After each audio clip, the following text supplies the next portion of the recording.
Hi, good afternoon, everyone. Uh, uh, to all the compliance officers who have joined today, I wish you a very happy Compliance Officers Day. Uh, I'm sure many of you know that on 26 September every year is celebrated as Compliance Officer Day. Originally started in US, but now the trend is catching up globally, and because the importance of a compliance officer is getting felt in every board meeting and every organizations today. So my heartiest thanks and congratulations to compliance officers. You guys are doing an amazing job and keeping us safe from all the risks, uh, not just from an organizational perspective, but from a as a society perspective as well. And as we know, the topic of our discussion also has some resemblance to the compliance office and the governance piece of it.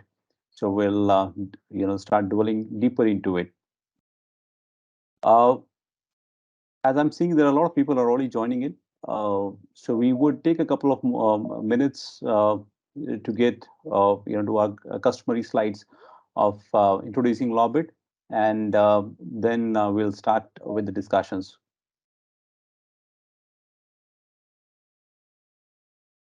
Can we have the next slides? Yes, thank you. Uh, I'm sure many of you have been participating in our webinars earlier as well, so you already are aware of this slide. Only thing is what we know, whenever every time we present the slide, there are some changes in the numbers, and we always feel good about with the changes in number or anything because they're all in the positive directions. Uh, what does Lawbit do? A quick introduction about ourselves. Lawbit, we have tried to build solutions for the compliance officers, company secretaries, and the board to be able to manage the regulatory risks effectively within the organization. Our software is known as GCMS, Global Compliance Management Solution, which integrates risk parameters, your regulatory know-how, regulatory updates on a real-time basis, not just in India, but around 70 other countries, uh, on a real-time basis. It deciphers the laws and compliance and make it easy for everyone to understand, know the laws and compliances, and put them into perspective so that you understand what needs to be done. And it also helps create a workflow within the organization so that everybody is aware of what their roles and responsibilities are. And obviously, at the end of the day, if there are any inherent risk or if there are residual risk, which will also help you understand those risks through management dashboards with an option to drill down to every level. Today, this software is being used by around 225 plus entities, India and globally. 200 plus locations have been covered. There are 8,000 plus users who are using it, and we have a solid team of lawyers and company secretaries and tech experts at the back end who are working on the technology as well as the laws globally and keeping them updated through the feedbacks and through our own innovations. And if you are already using a product, you know it well. And if you're not using it, we're happy to engage with you to understand how we can work with your organization to offer you this software as well. Now, I think we already have a lot of, and while everybody still many people are joining, but I think we would not wait further, and we'll quickly jump onto the agenda for today.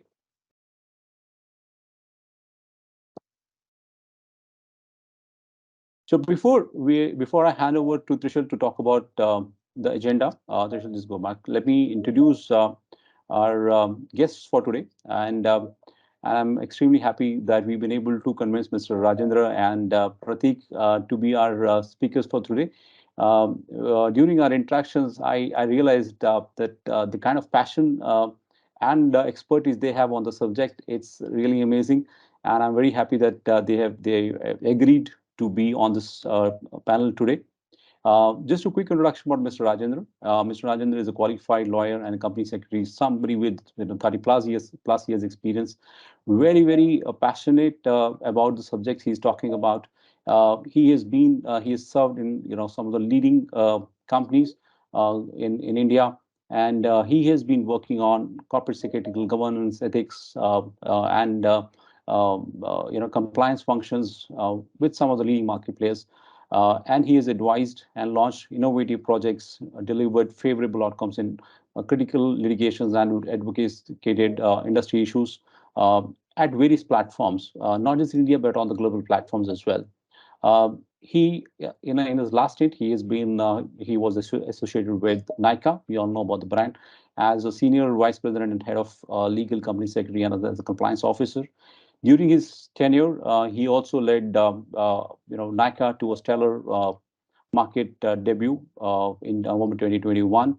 And Obviously, we all know the Nika story, how amongst the startups it is come out as a shining star, and how it has been a successful market debut. And thank you, Mr. Rajendra, for being on this discussion today. Your camera is off. If I may request you to please put your camera on.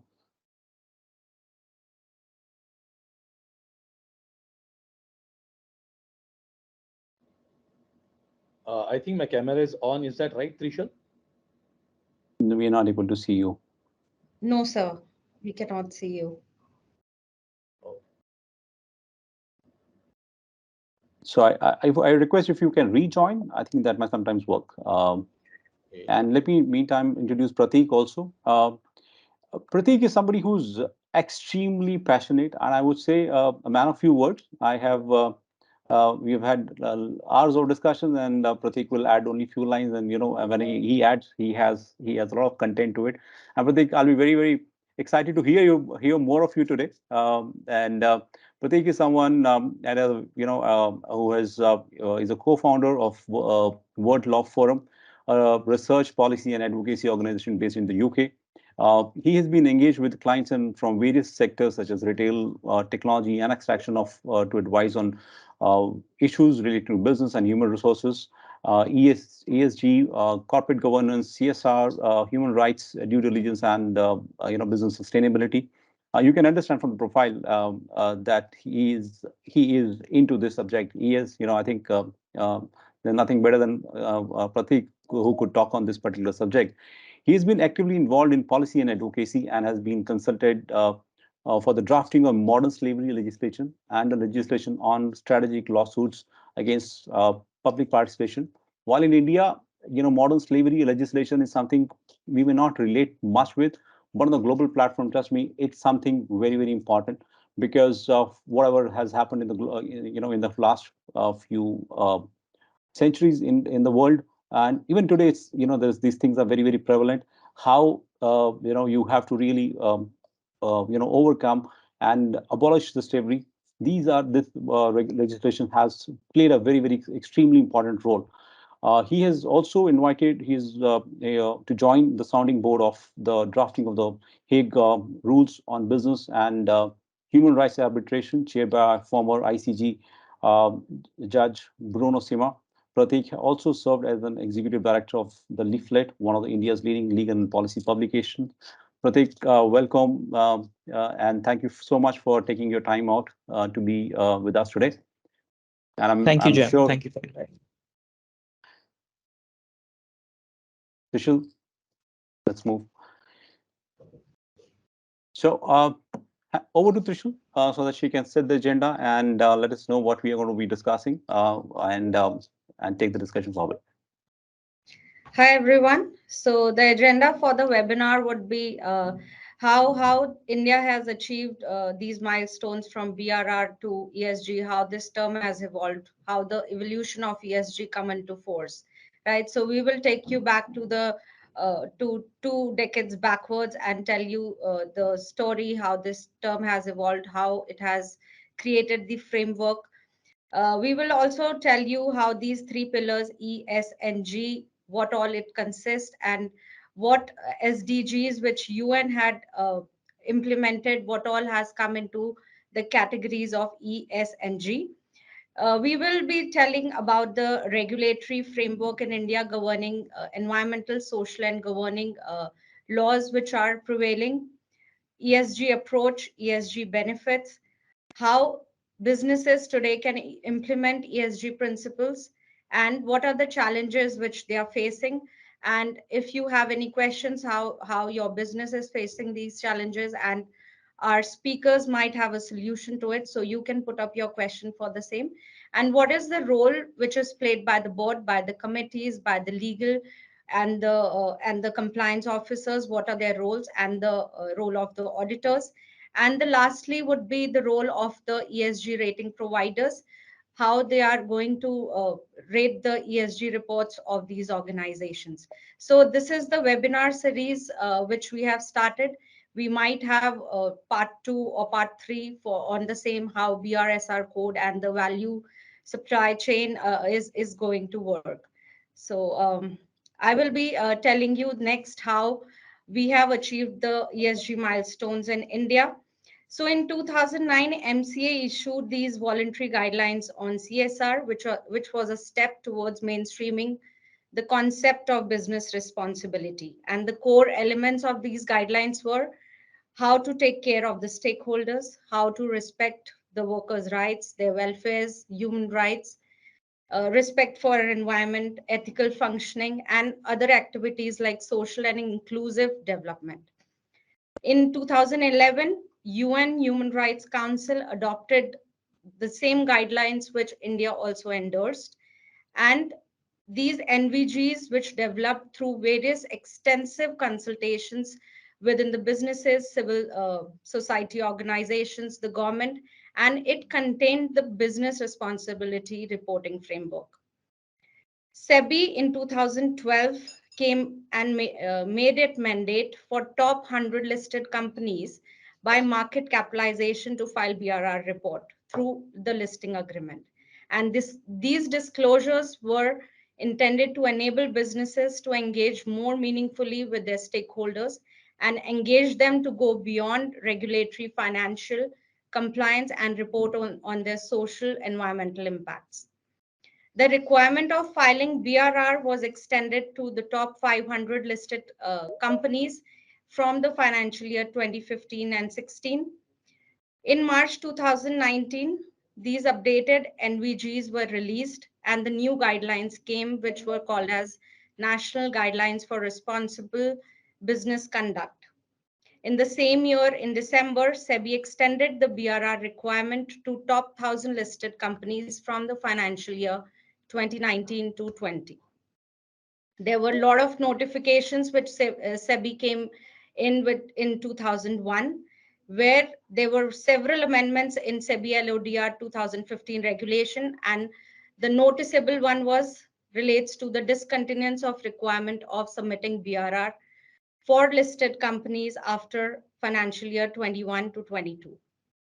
Additionally, again, SEBI prescribed the format for such BRSR code as well, and advisory ESG advisory committee and consultations in June 2023, and in July they came up with the framework prescribing disclosure and assurance requirements for BRSR and value chain. How it has evolved? So there were a lot of conventions which took place by UN, and some 154 nations came together and they signed the treaties. So first one which happened in 1992, it was United Nations Framework Convention on Climate Change. So they tried to mitigate the temperatures increase caused by human greenhouse gas emissions. In 1997, Kyoto Protocol came into force, where they wanted an agreement to specific greenhouse reduction targets were mandated, and a lot of developed nations were not part of it. Also, GRI was launched to address environmental concerns. In 2005, several group of banks and investments experts came together with the report Who Cares Wins, which also popularized the term ESG. The report provided several recommendations for integrating ESG and all four other reports which came from the year 2005 to 2008. In 2006, Principle for Responsible Investment came up, where the invitation came from the UN, and a group of 70 investment and environmental experts published the 6 principle guideline. And these principles were to enhance ESG issues, to become active owners, promote acceptance of ESG analysis, and many more. In 2015, SDGs, Sustainable Development Goals, were formed. 17 of them were there, but it got clarified into 169 with 232 unique indicators of progress. And this involved health, equality, work, infrastructure, sustainability, ecosystem, and partnerships. The last one which actually where the ESG came into force was in COVID-19 pandemic, where the pandemic put the S in ESG under the microscope and provided the reason to access E. It forced millions of people, of employees, to work from home, and businesses struggled to keep pace with the new operating realities. So, with this ESG term was coined, and there was a race to implement with this framework and be compliant to this framework. So, that's how the milestones were achieved in India and how this term has been involved in India.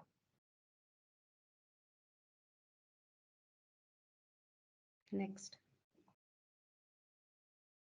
Over to you, Pratik and Rajendra, sir. Okay, so maybe I can start. Thanks again, Lawrbit, everyone, for inviting me. It's a pleasure to speaking with all of you. So I'll start by sort of giving a broad overview of ESG and go, bit by bit to ESNG. Uh, and it's something that we discussed, as a run up to the webinar as well. And I was sharing that when we think about ESG, the E of ESG generally overshadows SNG. So in this webinar, I want to point out that SNG are equally, if not more important, especially in the Indian context. So it's very important for us to look into ESNG equally. Especially, I would want to focus on the S part of it because, uh, as you would see, India, because it's a manufacturing hub and because of like global issues against sort of China, the manufacturing in India is only going to increase from here on. And therefore, since India is such a key to global supply chain, and there are several social issues coming out of it, labor issues, so on and so forth. So companies increasingly need to pay attention to S of the ESG, and of course E and G are equally important. Now, when you look into ESNG, you'll also find that there's some overlaps, between here and there. But the idea of ESG, when it began was to it was an investment term. So it was essentially to help those investors who want to invest in sustainable products or sustainable companies rather, to identify those companies and help them invest in them. But since then, since 2004, when ESG as a term was invented, it has gone through several revisions in terms of what it actually means. And recently, Rajendra and I were in a dialogue that was hosted in Bombay by myself, where we spent a significant amount of time just with the participants, just trying to understand what ESG means for them. And everyone had a different answer. So, in essence, for me, just to sort of wrap it up and give an overview, ESG is something uh, which should be within every company, not just because it's new compliance mechanism being forced upon by the West, but because it's something which will help a company be profitable, be sustainable in the long run. Now, coming back to this slide, on environment, you'd see there is, climate change, carbon trading, so on and so forth. In the Indian context, you will increasingly see these being more and more important. So climate change, for instance, has been talk of the town globally, especially you will see next month when the next COP is scheduled in the UAE. More and more people will be talking about climate change. In India, there's not much talk. There's some talk, but not much talk. Mostly because Indian courts, like speaking from a legal perspective, do not they do not provide compensation. So in the West, for instance, uh, if a company is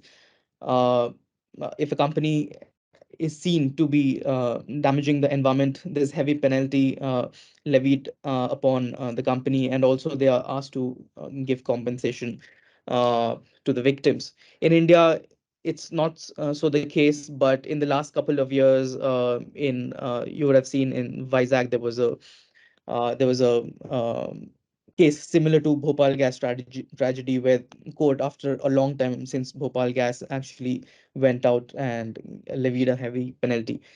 And carbon trading, again, it's something that has been in existence for a while, but it hasn't developed as much in India.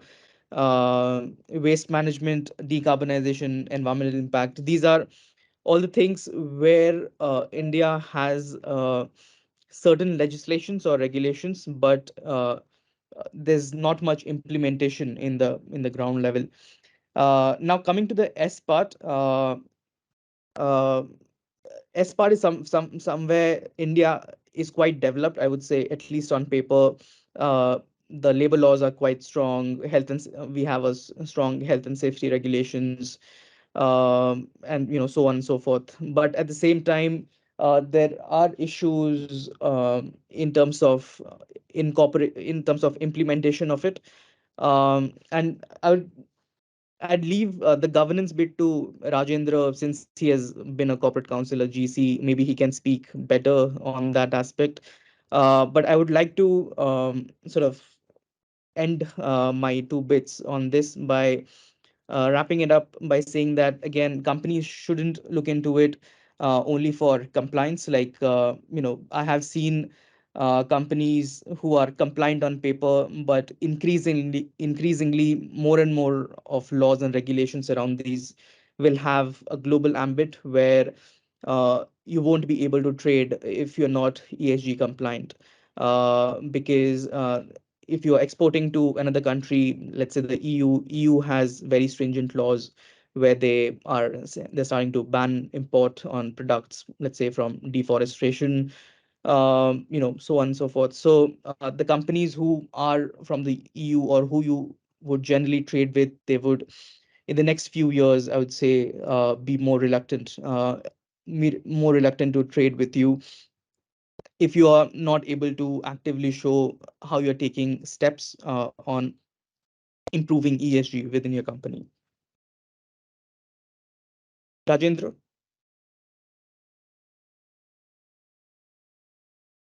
Yeah, so am I audible to everyone here? Yes. Yeah, okay, great. So, right at the outset, thank you, Jyant, for this opportunity, and it's like fantastic to be on this call. Like I see 170, attendees here, and that's the counter is moving at a breakneck speed, and which is good. And my wishes also to my colleagues, peers, in the compliance field. Let's celebrate the day, and what better thing we could do than get on a webinar talking about ESG. And thank you for the kind welcome. Before we start off a discussion on this very interesting topic, as Jayant called out, yes, I'm very passionate about stuff like this. But ESG essentially is about something that all compliance officers would actually, just thump and say, "This is what I've been telling you all my life, right? You never listened to me, okay?" So this is one for us team. Uh, but because now it's a mandate from the government, and we in India, we run typically on a mandate culture. Unless something is actually mandated, it doesn't really come onto the radar for compliance review, assessment, whatever. So before we get on to other things, I just wanted to call out 2 points. One, I whatever views and comments I make at this webinar are my personal views, should not be construed to be those of my organization previously served. And we will, Jayant has been very clear when we spoke about this earlier. We talk about topics which are in the public domain. So these are just two, clear call outs I want to do. Now, going back to the ESG thing, there is some, I would say confusion at times I realize when I'm talking to some of the companies, and I was also part of that group, a bit confused about what ESG is about. I mean, I initially said We already have the pollution control like the regulations. We already have the effluent treatment and the water pollution thing. So what is ESG about? Is this something new that's going to come and make me do 10 different things? I know a deeper study, and I'm sure you all have understood, is that no, those statutes absolutely stay where they are. And Trishal, can you go on to the next slide? Ankita, yeah, okay. So this is something which I think Pratik has put up, and we just wanted to call out that nothing happens to this. The what you can see is the statutes which are made out in these three columns here. They continue as they are. So when you talk about Shop and Establishments Act, as many states in India you have as many acts, or as many cities you have as many acts, so that they are not going anywhere. The Contract Labor Act, the Forest Conservation Act, none of this is going anywhere. The intent of ESG at the core is to not only, I mean, and therefore, if you were running a business which required you to comply with the provisions of any of these statutes or any of those which are not here, this is only an indicative list. There is, no universe where we can have one slide in which you can put up all the statutes, in India. Jayant can, second me on that. It will be absolutely an impossible task. But if you uh, we are always required to comply with the provisions as applicable to your business operations, that still continues. What the ESG mandate is doing now is asking you to come out in the open, make a report, and say that yes, this is where I have complied with, or where it is not. And that is actually a area of concern, because you are now going to come up and say, in according to the 9 principles, the NGRVCs and or what have you, and further even sebi making it mandatory for the core assurance to come by, and looking at having some congruency with the other markets, other countries from where money is coming in. So all of this is actually about the disclosure and the reporting aspect is what is making ESG that kind of a new kid on the block, but really someone that we need to take good care of. I was just looking at the paper today, and I'd like to share a note of what I saw there. Here you see that in India currently, uh, this is what the Times of India reported today: 16 lakh tons of e-waste is generated annually. Okay, of which the report claims 33% is recycled and disposed of, and this is going to grow to a 9.5 billion in terms of value by 2030. This is about e-waste. When you talk about plastic waste, it's currently 90 lakh tons, percent of that being processed, and this will likely go to 10.2 billion US by 2030. And then the PET waste, which are the typical soft drink bottles that we consume, regularly, that has been 10 lakh tons annually, and 90% of this is already processed, likely to go at 1.7 billion. So what I'm trying to say is the regulatory framework, sensitizing folks about this was already right there. We all know about Section 1662 of the Companies Act, clearly mandating that the board of directors, its duty to ensure that whatever business operations of the company are there, they are conducted in a manner that is aligned with the interests of the stakeholders, which means your shareholders, the community at large, and also the obviously the investors there, and the environment, as you call it. So that's broadly my first comment as we go about ESG, and then we can move on to the next slide, and of course any comments, views from Jayant or Pratik on this. So, I just want to add to what Rajendra and Pratik just mentioned.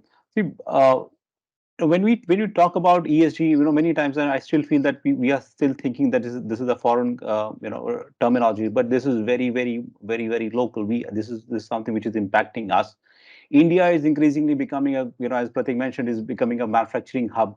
We want to, take a lot of space in the manufacturing domain, and we want to, get the business from China, what is going to China today to India. But we have to be ready for that, because when we work in India, we have a very different kind of an expectation. But moment we start exporting, and in fact, the regulations which they talk about, in fact, just today morning I was talking to a client, EUDR.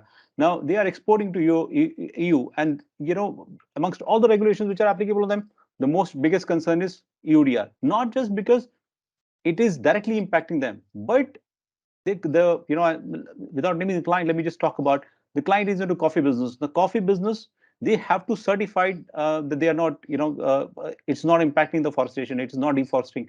Forestation is happening because of what they are selling to EU.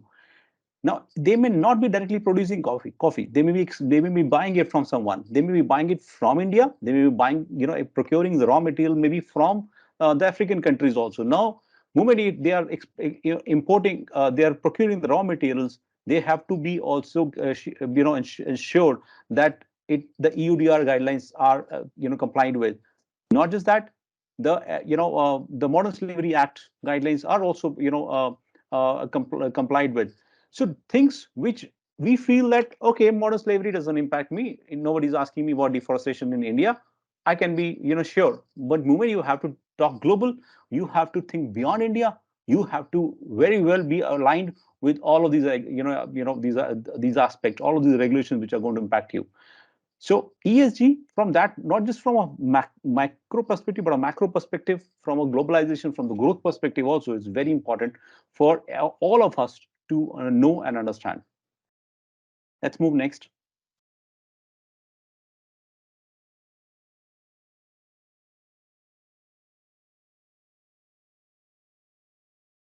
Rajendra, you're on mute.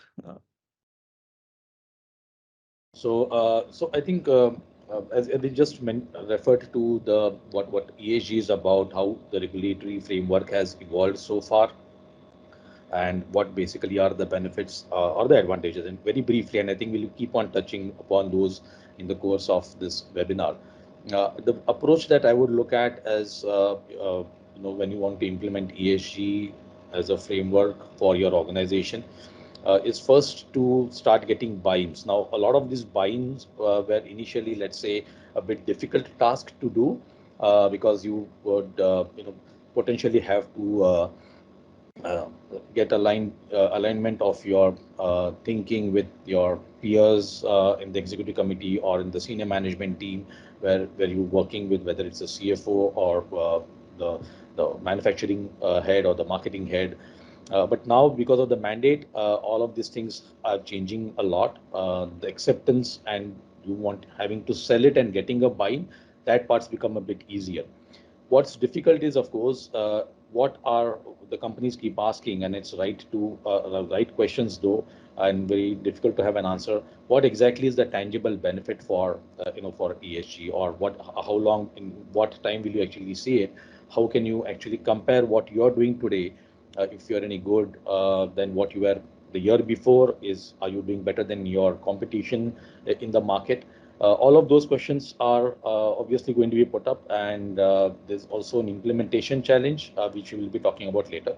But when I look at how would you go about approaching the ESG, laying down the framework and getting into the compliance mode, is you need to first very clearly and accurately identify your entity specific risk, and then the internal stakeholders. The oversight can always be from the CFO or the compliance officer.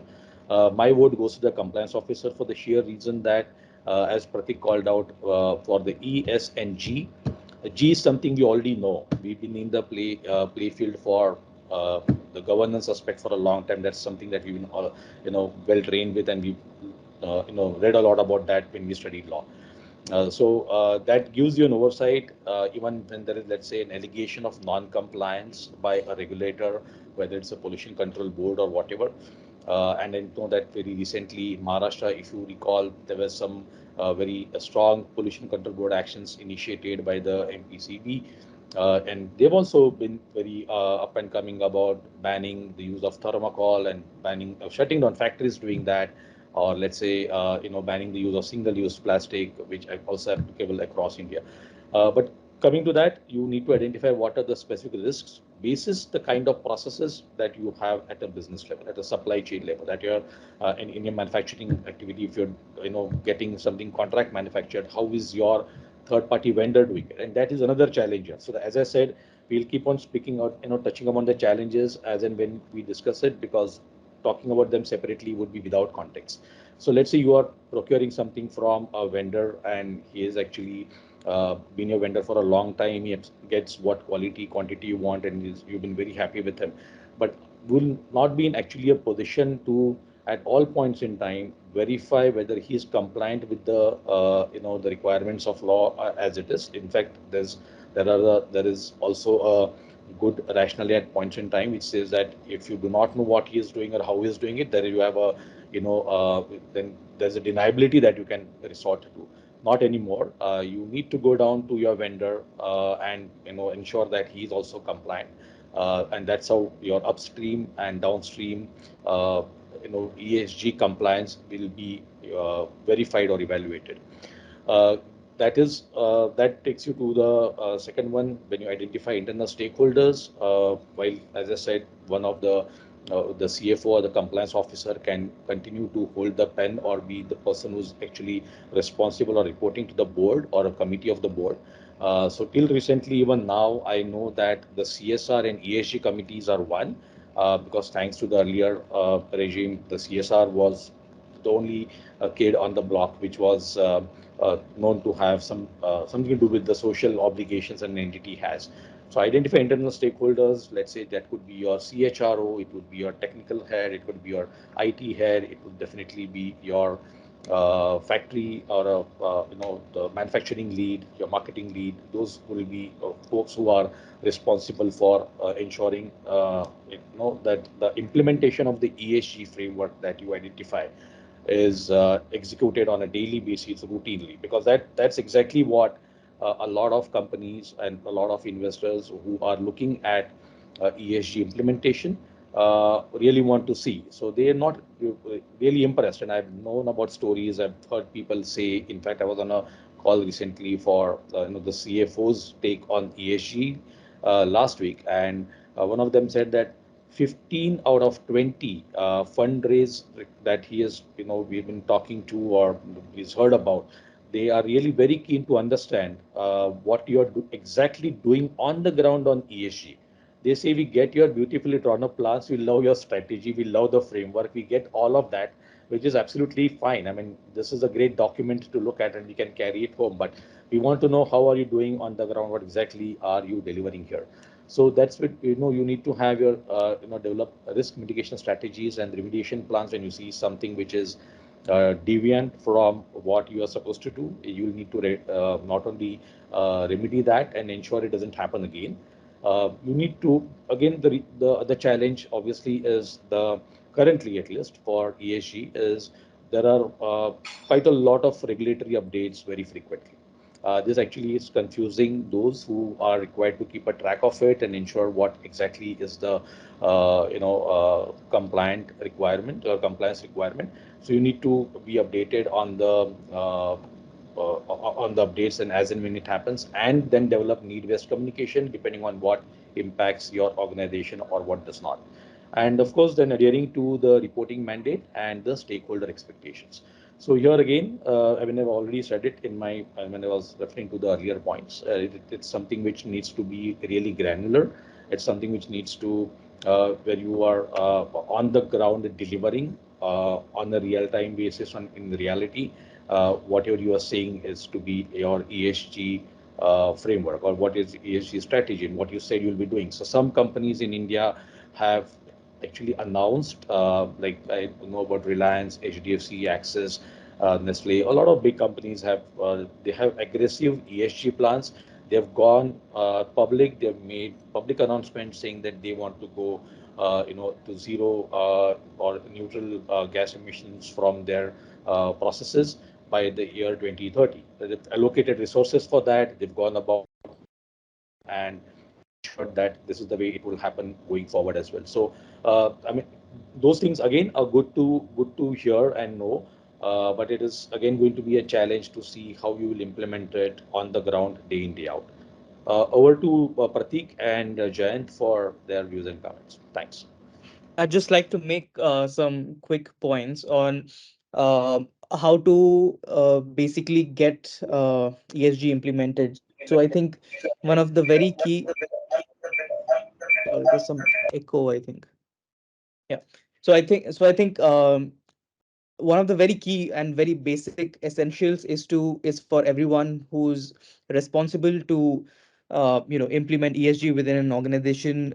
They should know that they're not averse to any of ESG risks. They should be vulnerable, because I've seen companies or promoters, directors, or saying that their supply chains are sort of foolproof. There's nothing wrong in it. So you need to, number one, be vulnerable and accept the fact that things can go wrong. The number two thing is, don't look at it as costs. So that's the first big thing that sort of scares people, that to comply with ESG, they look at it as a huge cost and additional burden. But I think you should look at it as an investment from a long point of view. Understood that there will be cost, there will be many more man hours put in. You need to put in more human resources to implement this. But it's like, taking a very basic example, it's like organizing your wardrobe, right? Like, if it's not organized, you have to put in some hours, some effort to make it clean. But once it's done, it's more sort of space efficient. It's just the organization will be more uh, lean and efficient once you have put that effort in. And then you need to understand the grassroots issues, and you don't have to take everything at face value. So for instance, if you are sourcing something, and it's like, again, I want to put emphasis on that it's not just your company, anything relating to your company, but it also involves who your company is dealing with. So for instance, if you are procuring a product, or any services from another a vendor who's giving something at a substantially lower price, you shouldn't just go with it. You should ask the question as to, how is it so cheap? Because that's where the issue probably lies, because maybe they have contract laborers who they haven't paid in sort of ages, and so on and so forth. So you need to dig deep into each of these issues. It's not something which is very superficial. You need to ensure that everything that your company is dealing with is ethical, has integrity, and that's something which is good in the long term. Like, close to home, we all know, like, when you think of Tata, for instance, you think of sustainable business, and they are still uh, like one of India's largest conglomerates, and they have done so without uh, any shortcuts to compliances, or they have always been sustainable. They have taken care of the employees of the ensured all the sustainable practices are put in place. And the last thing that I would want to put is, again, like, continuing the last sort of point of mine, is to be involved as much as possible in audits, so on and so forth. I'll give you one example. So I was I used to work with an Australian natural resources company who used to source a certain mineral in India.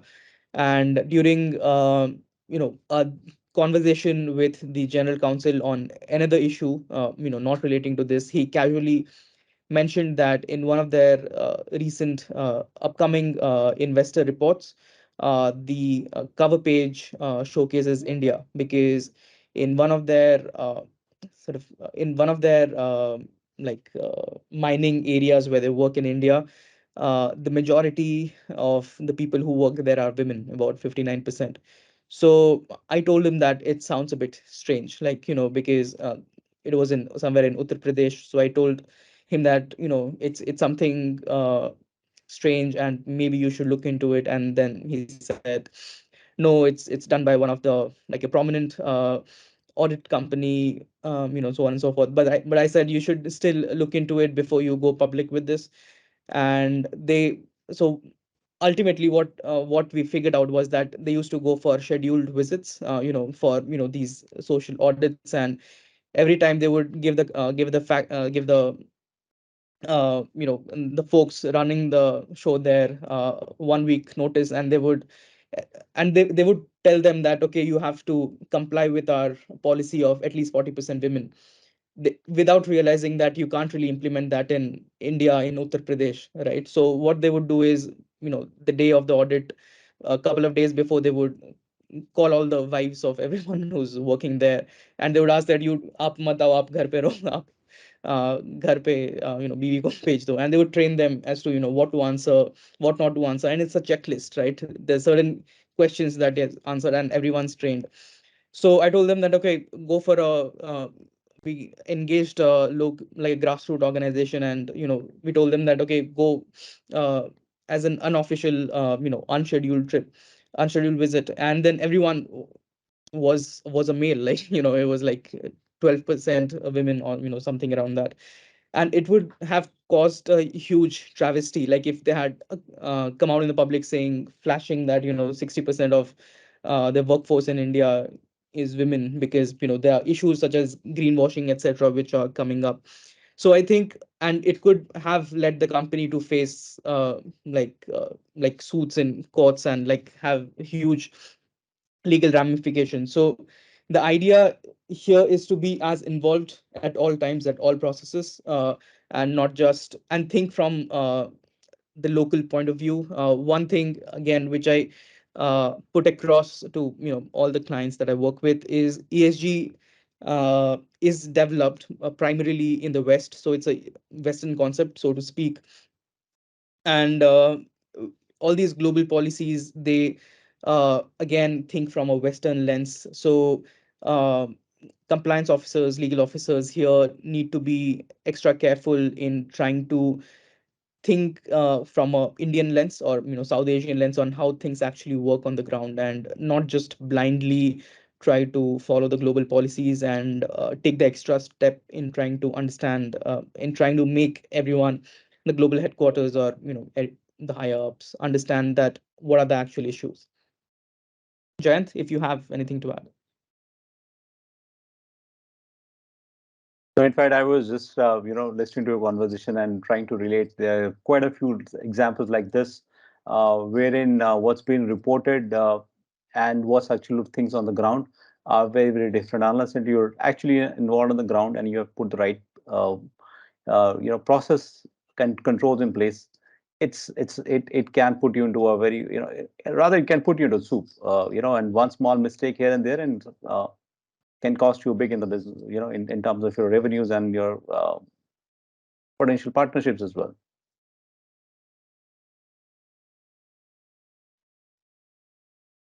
Yeah. So, Pratik, why don't you start with this?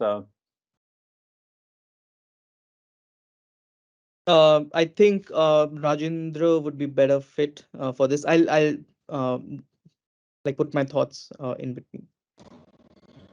Yeah, I think we kind of dwelt on some aspects of this in the previous slide as well, and I think this is about how you would go about implementing the ESG principles in an organization. Again, this is very generic, but I think this can be a good playbook for all as we go along. So the ESG scorecard with internal highlights, identifying what the strengths and weaknesses are, basically again, which is your entity specific, process specific. Even for diversified industries, companies, important to know what are the obligations that will run through to a, let's say, listed parent to an unlisted subsidiary, which is which has a significant business component of the parent's overall revenue and business size. There will really not be much of a difference as to what would be the compliance. I would actually go about and use the highest bar applicable to the parent, the listed entity, and see get that applicable for unlisted subsidiary to see how that would work. Then again, understanding what are your specific gaps, which I called out in the previous slide as an Indian approach, and say that, okay, these are the gaps and I need to figure out a way in which you can meet out the gaps. This requires, as Pratik mentioned, allocation of resources, which means the business actually needs to put money on the table. I remember now, ESG is clearly a boardroom discussion. It is no longer something that is done for at the time of the annual report. You have a 9, 15, 28, 30 page BRSR which needs to be closed out within, let's say, a few days, so that your annual report is good and ready to be sent out for printing. Again, this is for listed entities. But this is something which needs a deeper analysis, understanding what you're putting there, what gaps you have, and how you will call those out in the sense of making a reporting transparent and accurate. Your financial impact, obviously, you need to prioritize that, sizing the risk and the opportunity that you have. But it is potentially about, majorly about the risk actually, and identifying how those are being covered within the three buckets of E, S, and G. And investors have, as I said at the beginning of this webinar, investors are really very clear about it. They want to invest ongoing, and I think this is the kind of money and the capital you want. I would call it patient capital. When the money coming in, when they know that you are actually investing and doing the right thing in the right manner and in a consistent way, then you actually have money that comes in that stays with you, and the cost of capital to the company is definitely lower than what it would be otherwise.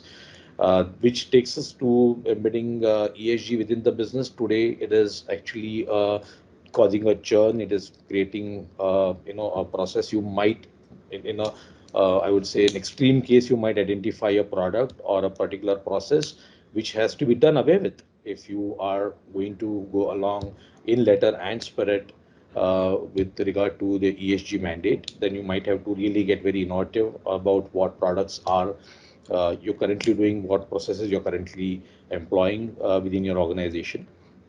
The mandatory voluntary reporting again is something which is through the regulatory framework which is applicable. And the last aspect on the ESG, insurance and investment needs. Investment needs, I would say, are again, how are you going to go about? Insurance is about transferring the risk basically, but investment is about how you want to strengthen your ESG effort to make it viable, ensure that it pays back to the business in terms of a better quality of customers, better products, and staying around for a longer time. And it's like, when, as Pratik mentioned, beginning of this month, we had a meet up with senior leaders in the compliance and legal field for at the World Law Forum Dialogue as a roundtable where we discussed this at length. And we realize that investors are very clear about this, as I mentioned earlier. They want to only invest on, find it easier to identify entities which are walking the talk in terms of the ESG ambitions and what plans they have. So the implementation granularity is something that's actually going to play a very important part as role as we go ahead. And that's what is going to attract the right kind of money, which basically is that going to stay with you for as long as you want it to be. And we can go on to the next slide. So, I just, Rajendra, when you were talking about, about the slide, that, one thing which also stuck in my mind, what, as a compliance officer, we usually are looked at as a cost center, but we also need to importantly understand that if we have to if we have a larger perspective, if we have larger goals, uh, these are being compliant and having the right governance strategies and into place is very important. And if you have to go global, if you have to raise larger monies, if you have to have larger partnerships or bigger clients you want to attract, this is the governance practice, and the investment gone into governance, it is equivalent to your sales and marketing efforts. It is going to give you a lot of publicity within your investor community, within your clientele community. They'll automatically come to you. You don't have to, more you have right process in place, it'll come back. The results will come back directly from the business, not indirectly. So knowing it and putting these point across as a compliance officer in the board meeting is also very important, because you'll always be in the board meeting, you'll always be pinned down as a cost center. The compliance and the governance is today no longer a cost center. It is an essential part of the business. Now, one example which is coming into my mind, and we always trying to look at shortcuts and the smaller wins. Look at, there were so many mobile brands in India which came up. We'll make a cheaper phone, we'll make cheaper options, but have they survived? No, because they do not put the right perspectives into place. They do not invest in the right. Maybe I'm saying you could trade technology or whatever it is, but they did not invest in the right places. They tried to win with the cheaper products. But what still survives? The bigger ones, they are still surviving. While there was a time when Micromax was selling more than Samsung, but Samsung has stayed. They have not changed. They have stayed with the right perspectives. And if you know Samsung on that point of time and Samsung today, their governance and and some of the basic principles, right from not just governance but the product quality and everything, they remain same. They have not changed. So this is an important perspective to understand and put across, in the board meetings and when you are asking for resources and budgets as well. And Sorry, I I'll think just what. add one more point on how, and give you an example on how it's not a cost center. Again, because globally, like courts and legislations are becoming extremely stringent, right? So, one of another, I think I discussed it with this group earlier before this webinar, is that like one of my client was it's a German client which owned a factory somewhere in Tamil Nadu, and they used to export home products like fragrances, perfumes, deodorants to globally across the world. And then, like, there were a couple of instances where they got to know that there were a couple of deaths, in the US that was related to use of their perfumes which was manufactured here. And on investigation, we found out that it was due to a very basic hygiene factor, that there's a tank where they store certain liquids which wasn't cleaned every 3 months like it was supposed to. It was last cleaned like 9 months ago. But but it was something which was overseen. No one really cared about it. But in the US, there is a huge class action suit against them because of these series of deaths. And the class action suit amounts to $220 million. So, and $220 million is essentially one fourth of their annual sales. So if you do not comply with something as basic as a hygiene in a tank, it should come naturally to you. But if you don't, it you're losing one fourth of your annual sales. And this is how it's not really a cost, but it's more of a sales for you. And it very interestingly, Pratik, when we, as you know, we have the regulatory compliance management solution. When we implement it for the clients, sometimes these are also these, cleaning a tank is a compliance as per the law, in the law, and the frequency and everything is defined. Sometimes you give this compliance, and then people say, "Oh, I anyway know it. I don't have to monitor it." But trust me, the Yeah. board level, think about it. This is a very important compliance to have. Yeah. Missing this one small basic thing could cost. I think they lose it and the company is possibly shut. They can't afford to survive if having one such losing such a lawsuit, paying the money, and second is nobody would want to trust them back again. Yeah, that's very important. Thank you for bringing this Yeah, up. another point here is that I think consumers are also getting increasingly aware, and because of social media and the cancel culture, so on, companies are very sort of likely or vulnerable to be boycotted if, especially in Yeah. retail sector and consumer sector, if something comes out against, let's say slavery or unpaid wages. So you will lose like various global corporations like Nestle has faced it, so on.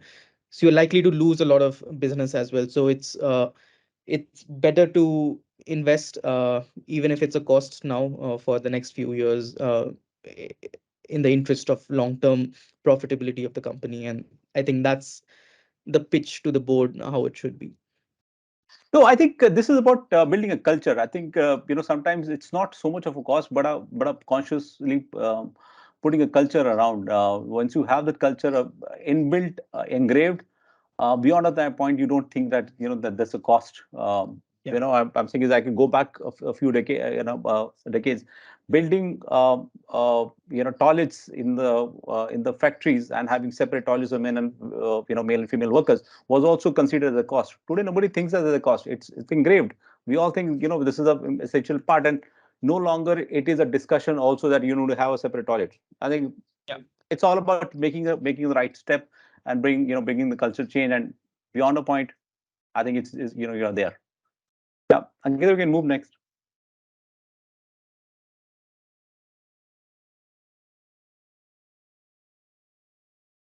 Ankita, next slide. Yeah, sir, it is taking time to, yeah, this is the one.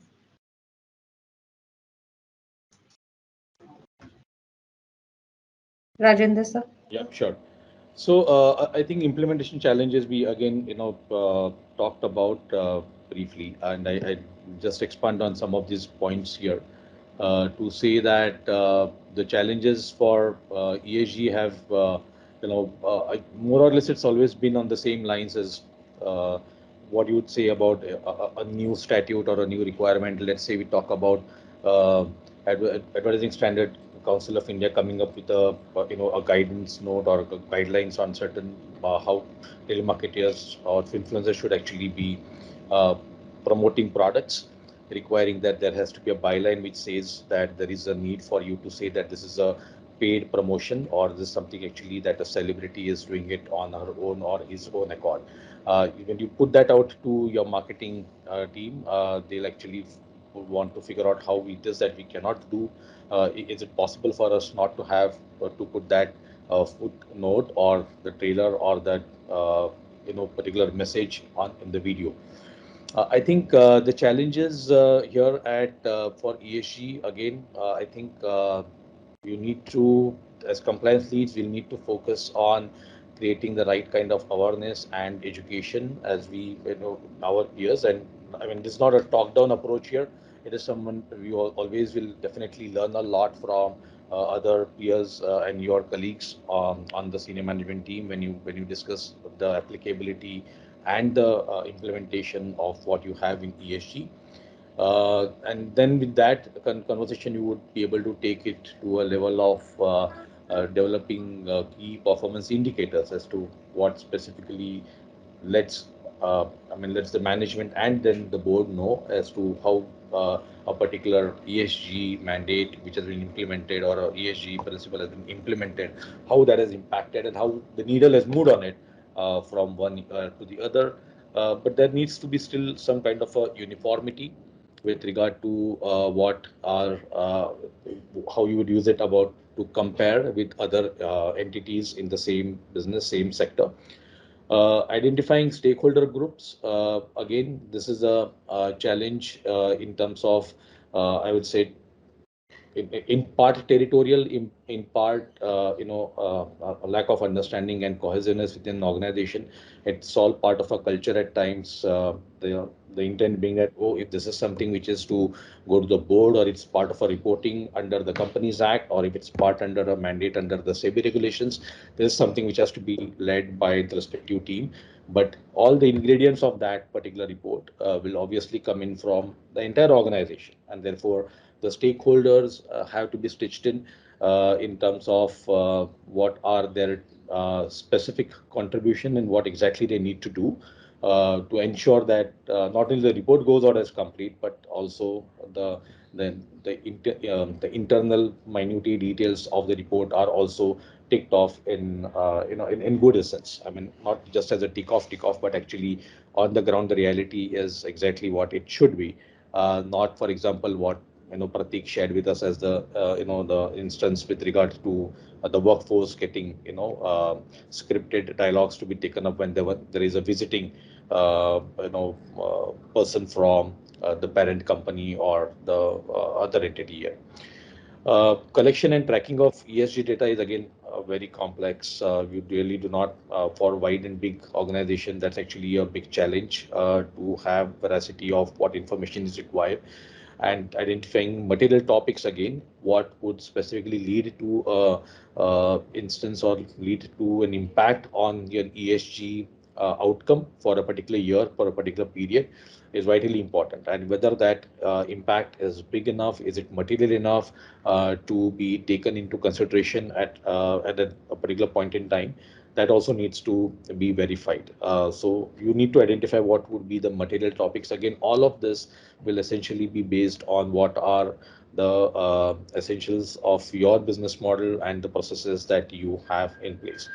Uh, you need to have set of skilled ESG professionals. I believe currently there is a clear shortage of that, but you need to understand, figure out those who are proficient in the field that you're looking at. Let's say looking at someone who is, you need to be in the environmental area. You need to understand those who can help set up, let's say, the right kind of equipment to ensure the effluent treatment is done correctly, or the air pollutions are covered in the manner they are supposed to be under the pollution control acts.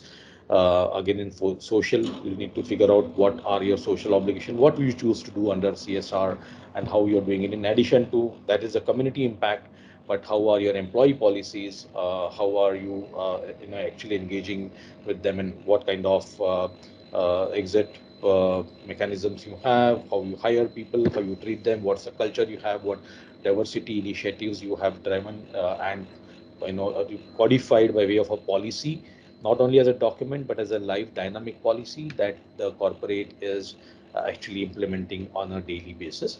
Governance, right, is agnostic to the industry, which whether whatever it is, and the only way you might want to differentiate between governance would be for an unlisted company or a private limited company, where it can have its own set of governance mechanism. But for a listed company, even under the Companies Act, unless you're a listed company for unless you're a listed company for and a subsidiary, and you have a subsidiary which is as I mentioned earlier, contributing significantly to the listed company's revenue and profits. But those companies in that case should also have a similar set of governance standards as they are applicable to it under the LODR to the listed company. You have the mandate of an audit company, audit committee, I'm sorry, to be set up for company of a certain size. You need to have a CSR committee. You, again, depending on what is the net worth and the financials of the company at some point in time. So the governance mechanism is something that needs to be in place across industries. And as I said, governance applicability is agnostic clearly to the type of industry or the sector that a company is working in. Okay. Any comments on the previous slide, or Jyant or Pratik, you want to take this? You want to start the discussion on this, and I can join. Yeah, so let me start this one, and maybe Pratik, I'll have a few questions for you on this slide, specifically as to how do you see a differentiator between you know the implementations globally and in India. So while we were discussing it, I want to share a small instance of while we were discussing this particular slide yesterday. So you would see on the board and committee and the key management personnel, the first top first pointers in both of them is budget allocation and resource allocation. While initially it was on the bottom, but when we were discussing, we brought it up on the top, because what we realize is everybody is talking about ESG. Everybody is excited about ESG, talking, and then they sound committed. But what the commitment doesn't come on the board is sometimes the budget allocation doesn't happen, or the resource allocation doesn't happen. So ESG is not going to be just a compliance officer's play. It is an organization at the board level decision which has to happen, and it has. But the compliance officer, the ESG team has to drive it to the board and convince them to ensure that you get the right tone set at the board level, at at the top most level in the organization, so that once you are implementing it, the challenges doesn't come. And I am repeating myself, the challenge comes in the cultural change. It's never about today about adhering with the process or adopting a technology for the implementation, is those are never a challenge. Today we have all adopted our we buy tomato also by paying on doing a UPI. Forget about that. All that I'm saying is on the we are also giving donations to guy on the street or on a red light through UPI nowadays also. Adoption is of technology is never a challenge. All those are never a challenge. It's about the culture shift. Do you want to change or you don't want to change? And the culture shift cannot come unless until commitment comes from the top. So which means not just budget allocation, framing right sort of policies and review mechanisms. It has to be reviewed on a regular basis, at least once in a quarter. Adoption of ESG standards. Now, again, taking back to a couple of examples which Pratik gave on EODR or modern slavery, or those kind of those kind of aspects. Now, if you do not uh, understand, the process around your, the complete procurement cycle and the complete processes within your organization, you cannot cover those kind of risks. I want to give you one example. We just onboarded a client which is they're basically a very large global name and originated from the Europe. Now, while we are working with their Indian entity, and the piece which we are serving them is a very small ticket size. But before onboarding us, while they, one of the senior folk from the company visited our office, met our people, ensured that the checklist has been ticked, and then only they finalized working with to work with us. If you tell an Indian company that okay, you are making an investment into to travel to your potential vendors or service providers office, we don't want to commit that. I think these are just some very important smaller examples, but very very crucial. While I'm saying is I'm just giving a software compliance software, but sometimes when you're procuring, you have a contract manufacturer coming. You have you're taking a contract labor from someone. We don't even make an effort to go and visit uh, uh, you know, the protection service provider. I think some of these things have to be adopted as a part of the policies. And again, these things would not come unless until the commitment is coming from the top. Uh, Pratik, I want to ask you, and since you worked in the Indian clients as the global clients as well, what is the major difference you would see in terms of the approach of the ESG implementation, at least in the boardrooms or in the at the senior most level? So at the senior most level, I think it's a bit so India started a bit late. So I think discussions here are a bit nascent as compared, not nascent, like I think right now everyone is talking about it, but in if you compare it with globally, they have been talking about this for the past several years, so they are relatively at a more advanced stage. And so and they, like, it's essentially a major part of what they talk about. So if, like, taking a very recent example of Apple iPhone 15 launch. So I'm not sure if any of you, I didn't see it, but I'm told that a major chunk of what was announced is how sustainable iPhone is. So there's no need. iPhone is, like, a lot of us use it.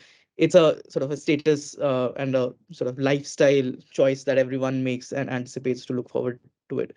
So it's not that consumers are actively looking on whether or not uh, whether the iPhone is sustainable, but Apple ensured that a significant time that they were, they spent on launching the product, they actually spent on talking about ESG and how Apple is sustainable.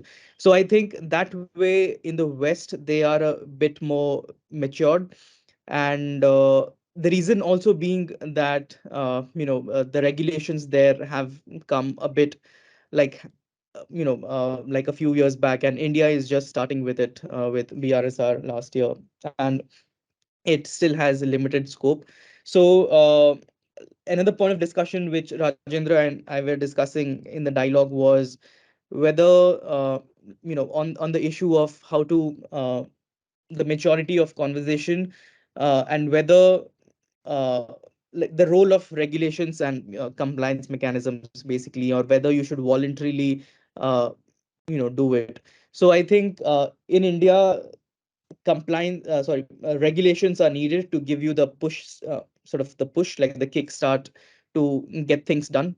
And in same in the West, I guess, but they started a while back, so they are a bit ahead of us, and they more naturally think of ESG as compared to India. Just on the lighter note, I think in the Indian boardroom, you will want to discuss about bringing in Deepika Padukone and then Octavia Spencer in your launch advertisement. Uh, Yeah. Sorry, no offense to Deepika Padukone, and if she's your brand ambassador, I really like her. Okay. Um, um, so, moving next, Rajendra, if you want to talk about the role of a compliance and legal team, and I think this is the dilemma. The moment we talk, I think I'm going to just go back one small thing. A dilemma with ESG, is it the EHS team's role? Because moment we talk about ESG, sometimes we get confused. Oh, ESG environment है, तो EHS team देखेगी. But how do you differentiate? How do you create that kind of an awareness in the organization within the company?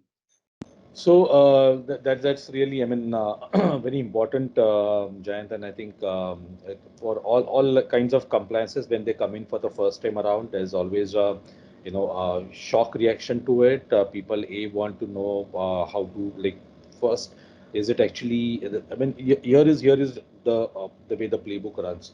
The first reaction is it something which is already notified? Then since when? Is it really something that we need to work on?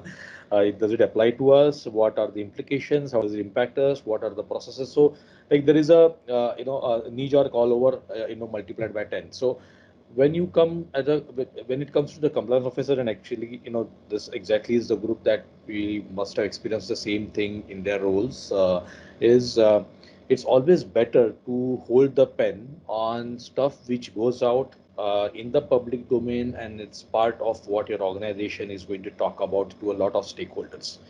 uh, while it might seem really too onerous, and it might be something like, you biting more than you can actually chew, but do not hesitate to ask to review stuff which, let's say, is an HR related input that comes into the BRSR.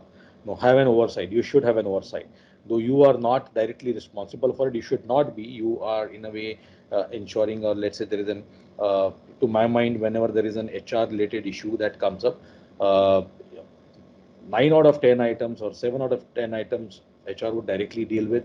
One or two which seem to be really sticky and they need some initial guidance or whatever is something that the compliance team, the legal team pitches in. If it's a litigation, or whether it's a policy related conversation or a deliberation, working out on an SOP that you need to figure out, or there is a senior level involuntary exit or anything like that happens, and you are then called in, and then you rightly will provide your advice and guidance to the team, and which should be really spot on and in line with applicable laws. But coming back to the ESG discussion, my I would feel safer. I would feel I will sleep well at night if I know that I have had an oversight of what goes into the BRSR report. Whether it's as I had said earlier on this webinar, whether it's a 10-page thing or a 20 or a 40-page document, you for ESG, the governance is something that's already a part of what the legal and compliance team does. As company secretaries, we definitely do that. We are mandated to do it under law. You have committees of the board. There are very clearly laid down requirements under law as to what should be the duration of your notice, what should be the content of the agenda papers, what should be the detailing. For listed companies, there is absolutely no ambiguity of any nature whatsoever as to how and when you should report. What is the materiality? What should I mean, that you should definitely have a policy. If you have an audit committee, what should be the number of independent directors? If the chairperson of the board is let's say a promoter or a founder director, how all those things work is very clearly laid out in your listing regulations, which is basically the LODR. Uh, let's go back to the ICRA, which is the regulation, the SEBI regulation that we look at. before you go to listing, go for an IPO. And my sense was we should actually look at that as a document which takes you from a governance standpoint to where you should be, and long before you actually think about and actively start working towards let's say an IPO or a fundraise. A fundraise is equally important because the investor coming in will definitely feel more comfortable when he sees that there is a very strong compliance angle or a compliance approach, that the company has a culture of compliance which is rightly ingrained in the organization's DNA. So my view is, while ESG will have stakeholders who will contribute, who will provide in the inputs, who will actually also run the show on a routine day-to-day basis on the ground. And legal oversight is really important. You need to be there when you set up the process. You need to be there when there is an allegation, or there is a blip, or something that happens, and they reach out to legal again. The more and more number of issues you deal, and the more and more clarity you bring in the system, the less number of questions will float back to you. I mean, how comprehensive and how clearly laid down your SOPs are will actually determine how hands-off you need to be, and how let's say a less frequent oversight you need to have. But I think the role of the legal and compliance person is really up there, very important in implementation of developing the ESG strategy as well, identifying risks, and then developing an implementation framework, ensuring the implementation is happening all through, and the reporting goes out right. So I think legal compliance has a role to play in all the aspects of ESG, Jayant. Thank you. And one last another question is, who is the champion? If a board has to rely on someone, is it a so do they call three different stakeholders from the organization, or they call the compliance officer to give them comfort? So I think broadly today's view is it goes and sits with the CFO, is my view. As not from more from a compliance standard, because as Pratik and even you mentioned earlier, there is a cost and a resource allocation aspect of, I mean, currently a lot to the ESG efforts. Any company that's looking into it, so they'll definitely have the CFO would be one of the point persons, but he has to be fully supported by legal. So this is actually you cannot have one person who will actually be the champion. It will have to be a set of senior management leaders who will have, and I mean the board, and I think are not today shying away from including that ESG mandate and not the mandate, but the ESG you can say goals as part of the KRAs at senior leadership level. I mean, unless you drive it there, because ESG also, in some ways, ESG compliance is a rhetoric, Jayant. I think because it makes so much of sense that if you want to be there long term, you should be ensure that the community that you are servicing, or who's Hmm. your customer today, should be there when you are 10, 15 years later, right? If you are running business in a manner which is depriving the community of its environmental, I mean, creating an environment impact that's going to deprive them of what they currently are enjoying in terms of, a livelihood quality, or a standard of living, and then they're not going to be there. And if they're not going to be there, who's going to buy your products? So that actually is also one way of looking at how relevant and important ESG is. So in some ways, I think that argument is a no-brainer. But of course the resource allocation, everything, moving money away from business projects into something which is not giving you a tangible benefit year on year, which is not comparable to what your peers and competition is doing. That is actually again a mental block or a challenge that companies have to deal with. Thank you. Uh, Angita, let's move next.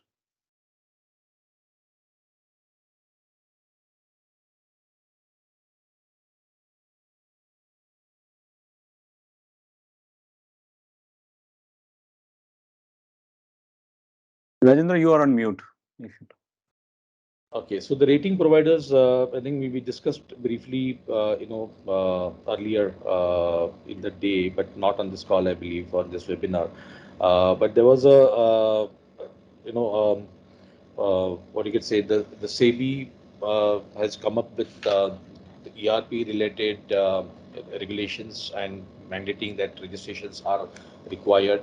I know for sure that CRISIL, I mean, there is Equity is one which is a rating provider, but I know that CRISIL also has very recently, as of exactly I believe 2 weeks back, uh, its board has approved, the CRISIL board has approved that it will have a step down subsidiary. So I think it's CRISIL Rating, that is its subsidiary, and that subsidiary will have another subsidiary which is CRISIL ESG Ratings and Analytics Limited, which is going to focus clearly and completely on ESG ratings. And ESG ratings are like the question here is the challenges are obviously in the nature of how impartial, how neutral they are.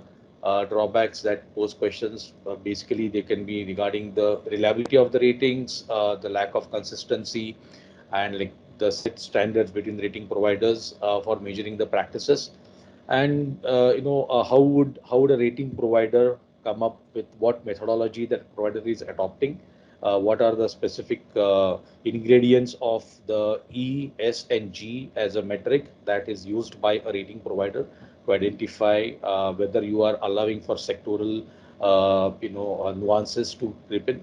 Even when you are comparing, let's say, an entity in India with an entity overseas, obviously, are you factoring in what are the climatic changes, what on equity again, the workforce, the culture there, the availability of labor, all those things are very different, from country to country. Forget country to country, even from one state to another in India, or I believe the same would apply to other countries as well. So, how would you go about and do the weightage to be adopted? So these are still open questions. I think uniformity is a challenge that has been for ESG for a while. It's again going to be difficult to solve for that, because when you talk about uniformity, it cannot be uniform across. It cannot be one size fits all. You have to allow for customized, or you have to allow for some of the nuances and the specifics that come in from and the entity, geography, the business, the industry that a company is operating in. So all these needs to be factored in. So I think as and when you go about developing and evolving the rating scenario, I think these things will we get more mature about this, and we identify what how other markets have solved for this. There will be a lot of learning to take from there and develop something which which looks at all of these things in a manner that's really practical, and allows companies to identify what is material, allows companies to explain basically what are the steps taken and how those actually have been fruitful, and moving ahead or evolving or getting into a better ESG compliant mode than what they were at the previous reporting or the review period that we are talking about. You know what? You made me feel that in the coming years, this is going to be a very lucrative career if somebody start learning this subject better. I think this is going to be in demand. Uh, Absolutely, absolutely. so It truly is. It truly is, Jayant. You're absolutely right on this. It truly is. Not only rating, but if you have a wholesome, clear approach on ESG, I think you're solving for a lot of things. So a lot of solving things, for a yeah. lot of things. And it's It's a combination of everything that company should be doing, and more than that's what makes me more passionate, not only about the, I would say, the opportunities that are there as a professional, as a compliance professional, but because what it actually entails for an organization. So I wherever we've worked, I mean, again, I think I can speak for my compliance colleagues on the call here, that the first intent always has been to ensure that the companies that you are serving uh, are and continue to be in the compliant mode, and that's what you're there for. I mean, that's the entire reason for existence. And ESG actually takes you, to that on that keeps you on that route very very clearly and absolutely strongly. thank you so much. Pratik, you want to add something here? No, no, there's nothing else. I don't think we can take any questions, but I think if you there are a couple of questions, but yeah, I think if anyone can reach out to us on LinkedIn or however we can perhaps respond with our answers.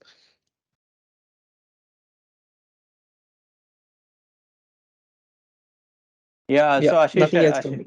Ashish had mentioned, on the point, if the company is having system in place to comply with the applicable laws, then the requirement of ESG laws will also be automatically complied.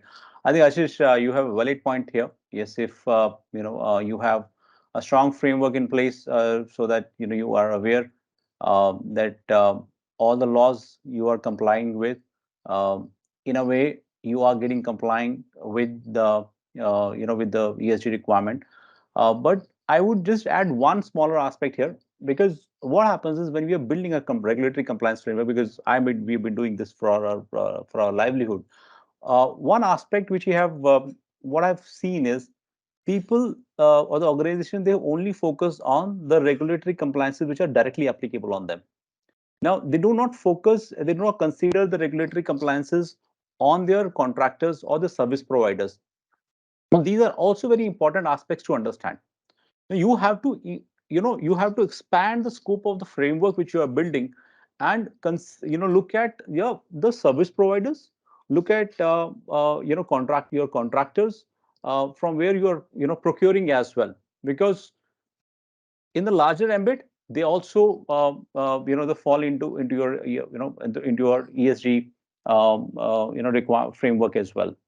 Now, let me see if there is any one question which we can take on. So, I think so yes. Jayant, I just wanted to add to that. I completely agree with what you just said, that we need to also look at, I mean, companies need to look at who your vendors are, who your service providers are, and how compliant they are. And like, I mentioned that also earlier during this webinar.